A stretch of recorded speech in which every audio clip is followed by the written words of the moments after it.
আসসালামু আলাইকুম এভরিওয়ান। আমি আল সাব্বির বর্তমানে বুয়েটে পড়াশোনা করছি। তো আমি এরকম তোমার প্রতিটা অধ্যায় ভিত্তিক মানে ফিজিক্সের উপর আপাতত তো এভাবে কন্টিনিউয়াসলি অ্যাডভান্স কিছু প্রবলেম নিয়ে আলোচনা করতেছি।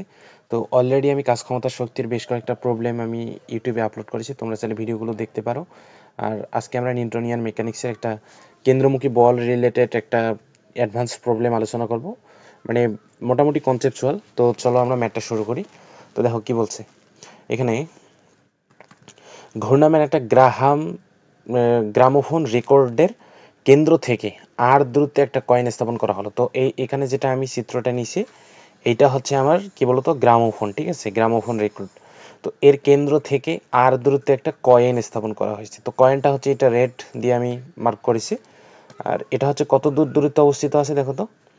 এই জিনিসটা হচ্ছে তোমার কত দূর দূরত্বে আছে, আর দূরত্বে, অর্থাৎ এই যে এখান থেকে যে ডিস্টেন্সটা, এই ডিস্টেন্স হচ্ছে আমার আর, ঠিক আছে। রেকর্ড ও কয়েনের মধ্যে স্থিতি ঘর্ষণ গুণাঙ্ক, অর্থাৎ রেকর্ড আর কয়েনের মধ্যে এখানে যে স্থিতি ঘর্ষণ গুণাঙ্ক, অর্থাৎ আমি এই গ্রামোফোনের উপর তোমার কি রেখেছি, কয়েনটা রেখেছি। তো এইখানে দুইটা তলের মধ্যে যে স্থিতি ঘর্ষণ গুণাঙ্ক সেটা হচ্ছে মিউ। তো রেকর্ডের সর্বোচ্চ কম্পাঙ্ক নির্ণয় করতে হবে, ঠিক আছে। রেকর্ডারের সর্বোচ্চ কম্পাঙ্ক মানে এখানে যে তোমার রেকর্ডারটা ঘুরতেছে, তো এখানে তোমার ঘোরা মানে এখানে তোমার কি একটা কম্পাঙ্ক তৈরি হবে। তো এর সর্বোচ্চ কম্পাঙ্কটা নির্ণয় করতে হবে যাতে তোমার এই কয়েনটা পিছলে না যায়। মানে কয়েনটা কিন্তু এখানে কোনো কিছু দ্বারা লেপ্টে নেই, ঠিক আছে, জাস্ট এখানে আমি রেখেছি। তো তোমরা যারা এই কেন্দ্রমুখী বলের ব্যাপারটা একটু হলেও জানো তারা জিনিসটা একটু চিন্তা করো তো, যদি এই জিনিসটা একটু ঘুরে তাহলে কয়েনটা কি হবে, কয়েনটার একটা প্রবণতা থাকবে যে ও সিটকে তোমার বাইরে চলে যাবে, ঠিক আছে। অর্থাৎ এই গ্রামোফোনটা যখন ঘুরবে তখন আসলে কয়েনটার একটা প্রবণতা থাকবে যে আমি ছিটকে চলে যাই। তো এটা হচ্ছে ধরো ধীরে ধীরে ঘোরাচ্ছি, কয়েনটা তবুও আছে। তো আর একটু ঘোরাচ্ছি, কয়েনটা ধরো কেবল যাবে যাবে উপক্রম হচ্ছে, ঠিক আছে। এরপর আর একটু যখন আমি স্পিড দেব তখন কয়েনটা কিন্তু আর কিন্তু ওখানে থাকবে না, ধীরে ধীরে কিন্তু শিফট হয়ে যাবে। আবার যদি ধরো আমি খুব বেশি স্পিডে ঘোরাচ্ছি তখন কি হবে, খুব দ্রুত কয়েনটা ছিটকে পড়ে যাবে, ঠিক আছে। তো এখানে ব্যাপারটা হয় কি, এখানে ব্যাপারটা হয় তো কয়েনকে তোমার ঘোরাতে হবে, এই গ্রামোফোনের সাথে তোমার কয়েনটাকেও ঘোরাতে হবে। গ্রামোফোনটা যখন ঘুরবে তখন কয়েনটাও ঘুরবে। তো আমি যদি এখানে বলি যে আমার কয়েন তোমার পটটা কীরকম হবে, তো এরকম হবে ধরো, ঠিক আছে। এটা হচ্ছে আমার ধরো কয়েন ঘোরার যে পটটা আছে, ঠিক আছে, এটা হচ্ছে আমার এটা। তো এখন এই কয়েনটা ঘোরার জন্য নিশ্চয়ই এর যেটা লাগবে সেটা হচ্ছে কেন্দ্রমুখী বল লাগবে। এইখানে ঘোরার জন্য অবশ্যই তোমার কেন্দ্রমুখী বল লাগবে। মানে এই কেন্দ্রমুখী বলের যোগানটা আসলে দিবে কে, কেন্দ্রমুখী বলের যোগানটা এখানে দিবে কে। তো এইটা এখানে তোমার যেহেতু একটা স্থিতি ঘর্ষণ গুণাঙ্ক আছে, তাহলে এইখানে তোমার যখন বস্তুটা ঘুরবে তখন আসলে এর কোন দিকে যাওয়ার প্রবণতা থাকবে, এর ছিটকে যাওয়ার প্রবণতা থাকবে এই দিক বরাবর, ঠিক আছে, এই দিক বরাবর ছিটকে যাওয়ার প্রবণতা। তো আমি যদি বলি এই দিক দিয়ে গতির প্রবণতা, এই দিক দিয়ে থাকবে এর গতির প্রবণতা থাকবে। তো এর এই দিক বরাবর যেহেতু গতির প্রবণতা, তার মানে এর একটা ফ্রিকশন ফোর্স কাজ করবে যেটা হচ্ছে এর বিপরীত দিক বরাবর, অর্থাৎ এই যে এই দিক বরাবর এর কাজ করবে ফ্রিকশন ফোর্স। তো সেটা অবশ্যই এপেস। তো তোমরা বলতে পারো এটা তো জিনিসটা ঘুরতেছে, কিন্তু দেখো ভাই, এটা হচ্ছে ঘুরতেছে ঠিক আছে, কিন্তু জিনিসটা হচ্ছে এই দিক বরাবর এর কিন্তু কোনো মোশন নাই, মানে ওই জায়গায় জিনিসটা স্থির আছে।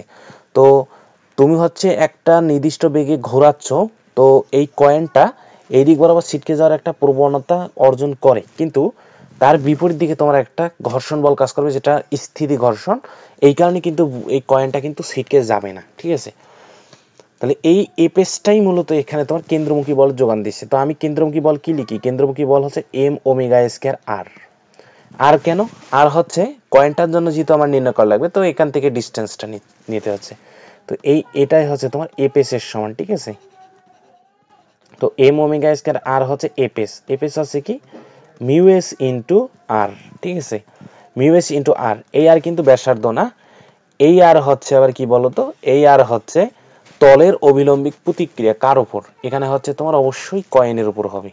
তো দেখো এইখানে হচ্ছে তোমার তলের অবিলম্বিক প্রতিক্রিয়া কয়েনের, যেটা হচ্ছে তোমার ডাব্লিউ এর সমান, তাই না। তো আর হচ্ছে কয়েনের ভর কত, কয়েনের ভর আমার দেওয়া নাই। আচ্ছা, কয়েনের ভর যদি আমরা ধরি এম ভরের কয়েন, তো এখানে আর হবে আমার এম জি পরিমাণ হবে। তো এখানে তাহলে কি আসতেছে এম ওমেগা স্কয়ার আর মিউ এস। আচ্ছা মিউ এস বলতে এখানে যেহেতু স্থিতি ঘর্ষণ গুণাঙ্ক তোমার মিউ বলে দিছে, তো এখানে আর কিন্তু মানে এখানে মিউ এসটাই কিন্তু মিউ, ঠিক আছে। আর আর হচ্ছে কি তলের অবিলম্বিক প্রতীকের এম জি, তো M M cancel, omega square আর হচ্ছে তোমার এখানে মিউ জি পাবা। তো এখান থেকে ওমেগা কত পাবা, এখান থেকে ওমেগা পাবা মিউ জি বাই আর এর উপর রুট। এখন তোমরা তো জানো কম্পাঙ্কের বেলায় যদি যাও ওমেগা হচ্ছে তোমার 2 পাই এফ, ঠিক আছে 2 পাই এফ, এটা হচ্ছে তোমার মিউ জি বাই আর। তো এখান থেকে এফ ক্যালকুলেট করলে কি হবে 1/2 pi root over mu g by r, ঠিক আছে। তো দেখো এইটা হচ্ছে আমার কিন্তু কাঙ্ক্ষিত কম্পাঙ্ক, এই যে যেটা এটা আমরা যেটা বের করলাম, ঠিক আছে। তো আশা করি তোমরা কনসেপ্টটা বুঝেছো। তোমরা যদি ম্যাথটা খুব একটু স্পিড মনে হয় তাহলে আরেকবার দেখে নিও, ঠিক আছে। তো আমরা নেক্সট ম্যাথ নিয়ে আসবো, ততদিন ধন্যবাদ। আর যেটা বিষয় আছে তোমাদের ভিডিওগুলো ভালো লাগলে অবশ্যই তোমরা চ্যানেলটা সাবস্ক্রাইব করবে, ঠিক আছে। ধন্যবাদ।